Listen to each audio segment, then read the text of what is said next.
चंद्र ग्रहण हमेशा पूर्णिमा को होता है और पूर्णिमा में मून अर्थ की पिछली तरफ को होता है। तो फिर हर पूर्णिमा में चंद्र ग्रहण क्यों नहीं होता? वैसे ही जब अमावस्या होती है तो चांद धरती और सूरज के बीच में होता है, जिससे चांद का आधा भाग सूरज की तरफ, आधा धरती की तरफ होता है। सूरज की तरफ वाला भाग सनलाइट फेस करता है, इसीलिए दूसरे भाग पर सनलाइट नहीं पड़ती, जो अर्थ से नहीं दिखता और जिसे हम अमावस्या कहते हैं। फिर हर अमावस्या को सूर्य ग्रहण क्यों नहीं लगता? चलिए समझते हैं। आज सूरज और चांद के बीच आ जाएगी अर्थ, जिससे सन की सोलर रेडिएशन को अर्थ ब्लॉक करेगी, तो अर्थ की शेडो पड़ेगी मून पर और लगेगा चंद्र ग्रहण। रिमेम्बर, शेडो यानी परछाई, जो हमेशा लाइट के सोर्स की ऑपोजिट डायरेक्शन में पड़ती है।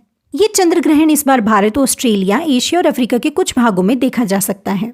कुछ भागों में क्यों?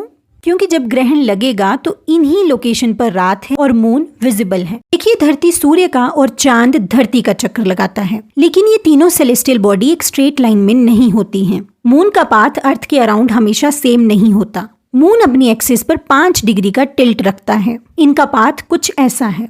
अब हर अमावस्या में मून सन और अर्थ के बीच में होता है, लेकिन इसी टिल्ट की वजह से मून की शेडो हर बार अर्थ पर नहीं पड़ती, इसलिए सूर्य ग्रहण नहीं लगता है। वैसे ही हर पूर्णिमा में मून अर्थ के पिछली तरफ होता है, लेकिन ऐसे एंगल पर जब अर्थ की शेडो मून को कवर नहीं करती। मून कभी शेडो के ऊपर तो कभी शेडो के नीचे होता है, इसलिए हर पूर्णिमा को चंद्र ग्रहण नहीं होता, मगर होता पूर्णिमा को ही है।